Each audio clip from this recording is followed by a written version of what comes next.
Alright guys, we're just going to show you how we find a short when we use freeze spray. So just take your duster here, hair duster, and you turn it upside down. Okay. You blow the board. You spray it on the board rather, and then you give the board a little blow. Alright, and then watch this. Give it some power. Okay.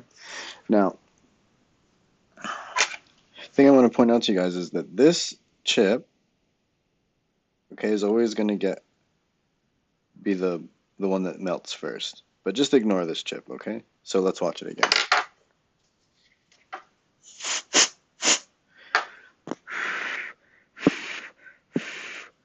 Okay, frosty. Keep it frosty. Alright, here we go. Okay, so that was pretty cool, right?